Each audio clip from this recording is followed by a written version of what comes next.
Ask and ye shall receive. The NHL world wanted an offer sheet, and boy, did we get an historic one. Danny Briere has put the NHL on notice, and 31 other NHL GMs should be scared. Let's talk about that and much more on today's episode. Don't go anywhere.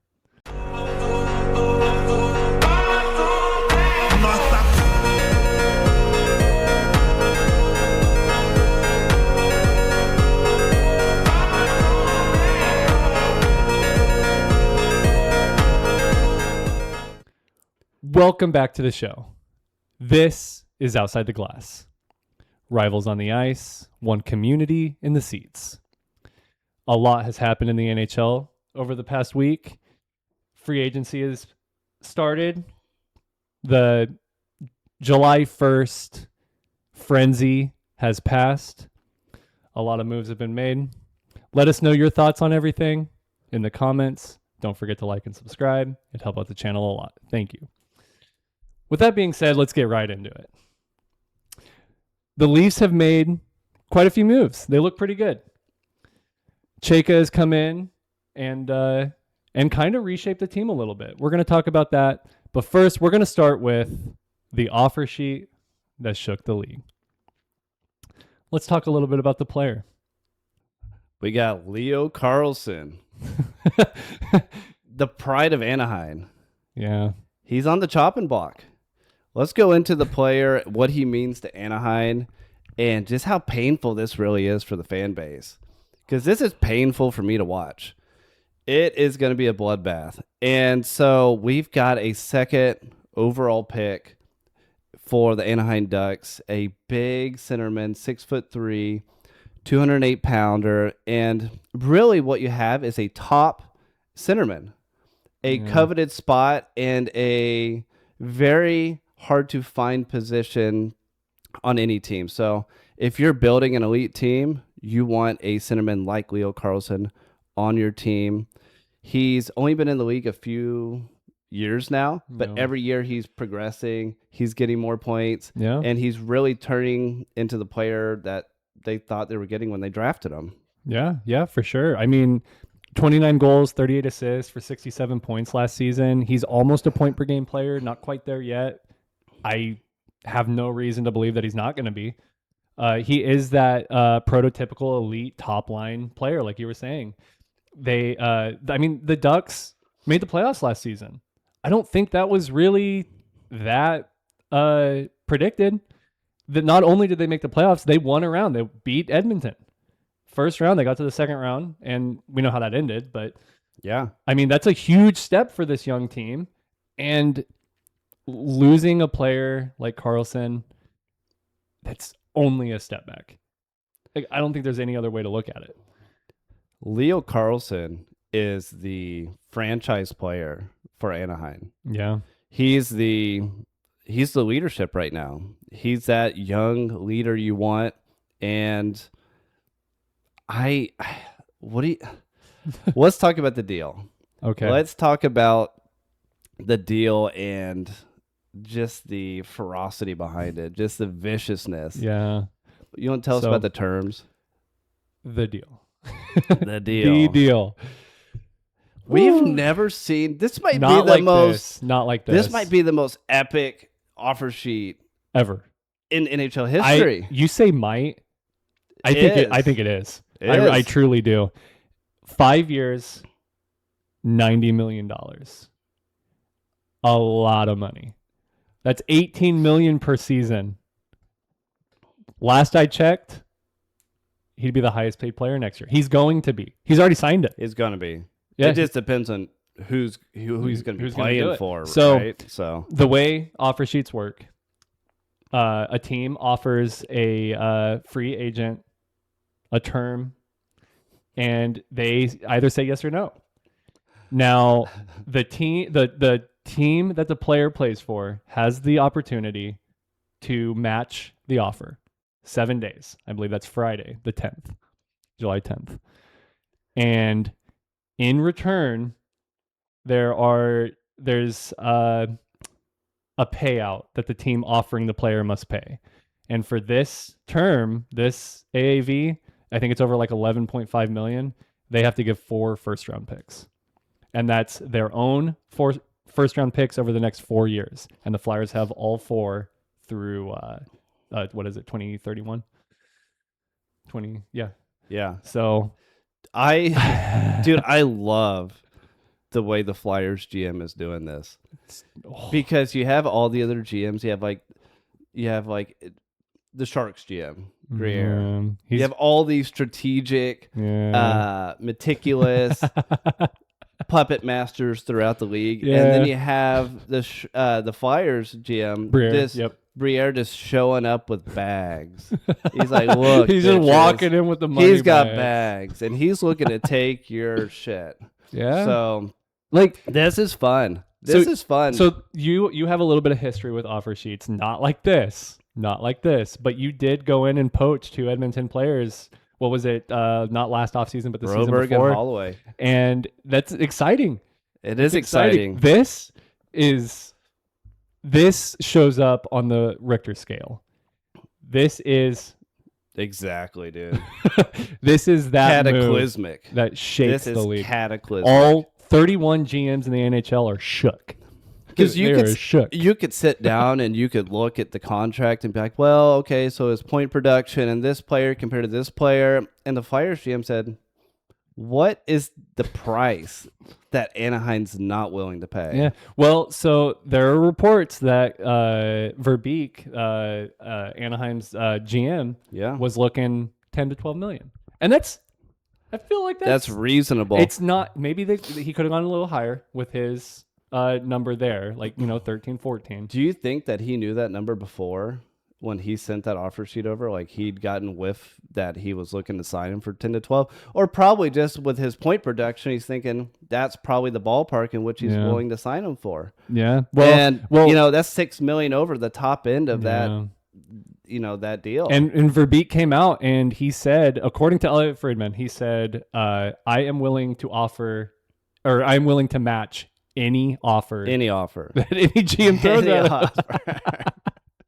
I'm willing to pay him 10 to 12. I'll match anything. Maybe not 18. So I don't know if we had talked about the cap situation for each team. Oh, that's Can true. I just briefly talk about Yeah, go ahead. Anaheim is at a position where if they sign Leo Carlsson for $18 million, they're going to be jeopardizing their ability to sign some of their other young core players. That's true. And so, and not only that, the way it's structured, the deal's structured, and you talked about this earlier, is that the sign-on bonuses. It's challenging the ownership group to fork over tens of millions of dollars up front. And so it's putting pressure on Anaheim in multiple different facets. Oh my gosh. And so with that being said, lead us into the drama here. I gotcha. So let's go back to 2022. Let's take a little trip back in time. The Flyers are in the middle of a rebuild. They're trying to pick up their young talent that's going to lead them into the future. They pick Cutter Gauthier. U.S. world champion. A stud. He was voted top forward in the juniors. Right. I believe it was that season. And they won gold. He's living high. They're in Sweden. But the Flyers are trying to sign him. No dice. No mas. No mas. He was ghosting them. They were reaching out. They were calling. They were trying to get a hold of his agent. Nothing. Radio silence. They fly to Sweden. This is Danny Briere and the president of hockey ops for Philadelphia. They're flying to Sweden, trying to meet with this dude. Nothing. Crickets. Mind you. So, 2024, we're a few years ahead. They trade him. Yeah. To who? else but the Ducks. Dun, dun, dun. So there's a little bit of connection here. So I see this as a little bit of you take my piece, I take your piece. Yeah. An eye for an eye kind of deal, which is not uncommon in the league. To take note of, okay, well, you took one of our star players, and this will directly affect your ability to sign this said player if you are to sign Leo Carlsson.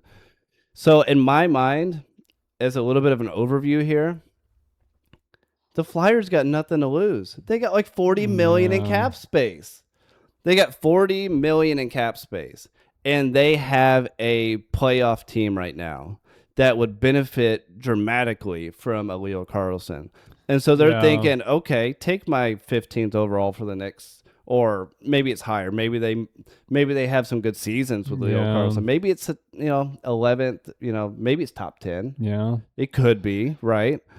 That would be the hope. You would take that trade-off. If I win the cup and you get my top pick, whatever. But no, it's true. Did you have any predictions? Did you have any opinions on what you would do in this situation? If I was the GM for the Ducks, I would sign the deal. Yeah. Retain Leo Carlsson. Otherwise, your future is in jeopardy. They can't go into another rebuild. Like, this would be a rebuild. Like, you have Cutter Gauthier, but it's like, I mean, you get 4 first-round picks. That's not nothing. Right. But that's basically you signing off that you're ready to rebuild again. Are you thinking that maybe they should go ahead and let him walk? So this is hard. It's $18 million. It's for 5 years. So it's going to be higher. A deal that only goes 5 years is going to be traditionally a little bit higher annual salary. That's the way that it tends to work. Yeah. It'll go a little bit higher. So yes, it's $90 million. So if you were to sign an 8-year, $90 million contract, that's 11.5, something like that. Right. Which is about where he was probably at with the Ducks. He was probably right around there, 10 to 12, 8 years. But I think I'm in agreement. I think you got to sign it. You have to. You can't lose him. He's your stud. He's your star. He's supposed to be the one that leads you to the promised land. Yeah. But if the Flyers snag him, uh-oh. Any final thoughts? No. Going forward here. I think basically that. If the Flyers get him, they already made it to the second round. A direct rival. Yeah. Yeah. They matched up to the Canes pretty well. I think they just needed a little bit more offensive talent, and true. I think that would give it. I think that would give it. It's true. So no, okay, that's pretty much it. We're gonna end this segment here. Take a little break. Join us as we come back. We're gonna look at Toronto, look at how they're reshaping this team on the fly, and we have a completely different lineup, a different look for Toronto fans. Join us after this as we dive in.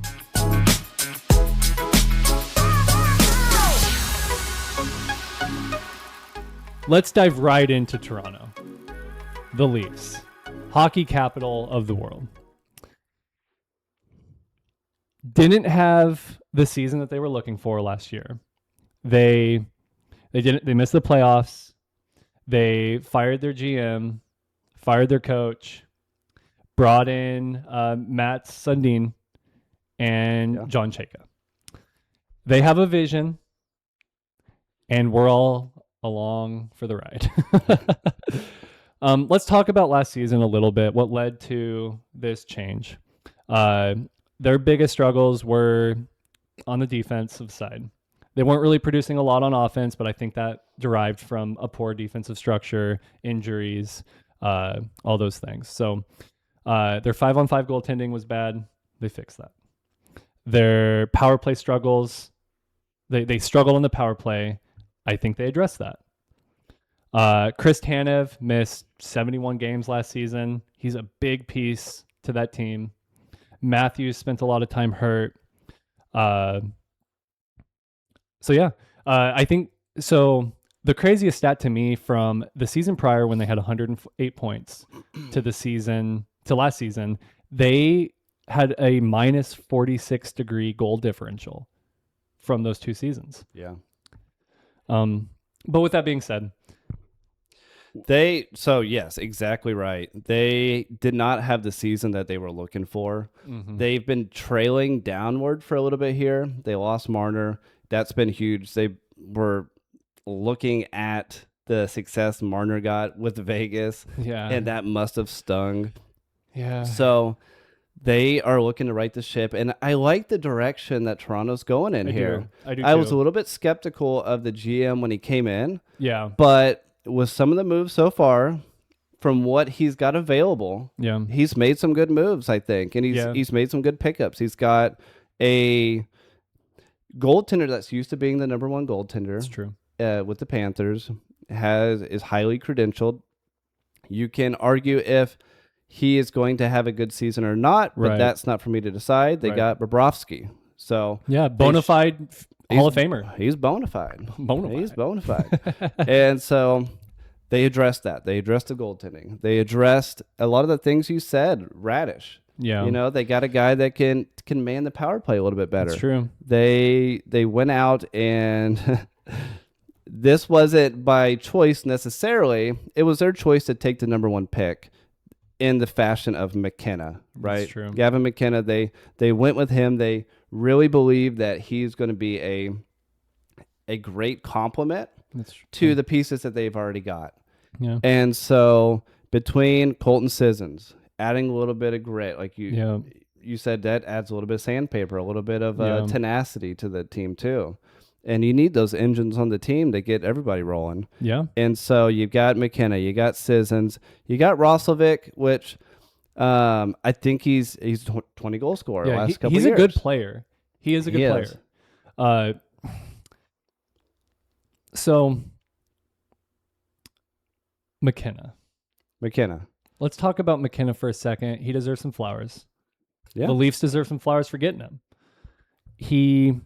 His ceiling is very high. Very high. Yes. He's weak on the defense. That was Toronto's biggest struggle last year. Radish, great offensive defenseman. Not the strongest on the defense. I have his name. Emile Andre, little defenseman. Good on the power play. Yeah. So they're strengthening their power play. They are bringing in grit, though, like you said, Sissons and Bluger. I think Bluger is a very underrated pickup for Toronto. He brings he's a really good two-way center. Not as much offensive, but he's really good in the defensive zone, and he can carry some play. Sure. And then he's great on the penalty kill. And here's the thing. Toronto's always been known in recent years for having a explosive top line. Yeah. They've always been top six, really. Yeah, but in the top line, I mean, you had Nylander, Matthews, Marner. Yeah. And so they've had a history of superstars and being front-loaded heavily. And what I see now is not that that's not the case necessarily, but they've got secondary scoring to alleviate a little pressure off these guys, these top guys. And so I like that. I like that they got Bobrovsky, give them a little bit of a swagger, knowing that he's back there. We'll see how he performs, right? Yeah. But I have to mention my concern with Bobrovsky. If you don't have a defense in front of him, he's very aggressive in the crease. Like, his side-to-side movement it's one of the best in the league, but he catches himself vulnerable sometimes. Yep. And if you have a lot of odd man rushes, he's gonna play a little aggressively and get himself caught sometimes. He doesn't play aggressively outward, but he plays aggressively moving side to side, and he's very good at it. He's really good with the stick. Very good with the stick. Right, exactly. But those aggressive poke checking goalies can sometimes get caught. And here's the deal. It might be the case of, okay, we need to shore up our defense. We need more offense. We need a goaltender. There's a lot. And 2 out of 3 things they targeted. They So right now, that's true. they are looking better. They are. In my opinion, Absolutely. they're looking better. Absolutely. And if they have possession of the puck more, right? Yeah. If they're scoring more, maybe they can eke out more wins overall and lead to a better, more successful, and more satisfying season for the fans. Right. You know what I mean? Right. So, okay. Did you have any other things you wanted to talk about the players themselves? let's move it that along. we added to the Leafs. Right. Okay. So with that being said, we've had additions. We've had players come in. We've had players go out. We've had McKenna drafted. We have Tanev coming back. But I think we're missing the biggest addition of all. The Leafs fans have missed the pride of Toronto, the one, the only, Austin Matthews, That's true. the firstborn American captain in the Leafs history of 107 years. Yeah. Calder Trophy winner in 2016 with 4 goals in his NHL debut. He won the Hart in 2021. Only 2 American-born players to ever do it. The Rocket in 2020, 2021, 2023. The Ted Lindsay in 2021. 2-time 60-goal scorer. 69 goals in 2023. Plus 147 for the Leafs overall, with a decade of service to this franchise. Yeah. Gold medal winner in the U.S. Olympics against Canada. The pride of Toronto. The resurgence of Matthews is the path forward. That's true. And this could do it. Like these moves, Dude, these additions, if he's healthy and he puts he's up committed. 50, He's committed. That's a big point to it too. dude, If he is committed to this retool. Everybody's retooling. Yeah. Nobody's building nothing. Everybody's got tools. I don't know, dude. it is a retool. Yeah, it is. It is. I don't think they admit it. I don't think they do. Sometimes teams do, sometimes they don't. I don't know that. I don't know if they've actually labeled it a retool, but this could convince him. This could be the change that brings Matthews back into high gear. And we were talking about this on the break a little bit. McKenna's probably not going to start on the top line, but he could end up there. And his vision, his structure, his ability to find the plays before the defenders can see them, set up Matthews, and vice versa. Matthews could set up McKenna. Well, yeah, and here's the deal. You have we'll see how he does dipping into these spots in the NHL. It's a different league, and it takes a little adjustment for some guys. I don't know if he's going to be one of those guys, but here's the deal. Like, if he's on the top line and he's performing like we think he can, you have the threat of McKenna. They free each other up. Oh my You know what I mean? gosh. Because it's not just, okay, Matthews is on the top line, you have Roslovic, and you have, Nyes is very good, but, Roslovic I'm not as worried about. Mm-hmm. If you got McKenna slotted with Nyes and Matthews, it's like, holy shit, dude. Yeah. And so the real question I'm left with is, do you feel like this team is stronger, more ready for the next season than when the season ended this last year? Absolutely. And we talked about this off air for a little bit, how we weren't completely convinced that this was like a finished package. It's not. This isn't the last. This isn't the team necessarily that's going to get them to a Stanley Cup, but it is going to significantly impact the way that this season shakes out. Like, they could be right back in the playoffs. They could be competitive, and they still have a trade deadline ahead of them. They still have Absolutely. They could make a lot more moves. Yeah. I completely agree. Okay, so let's take a look at the lineup for Toronto. Full transparency here. We're on Puckpedia. The date is 4th of July morning, just in case this changes, because it might. And it has. And it has since earlier, today or yesterday when we pulled it up. We were just looking at it.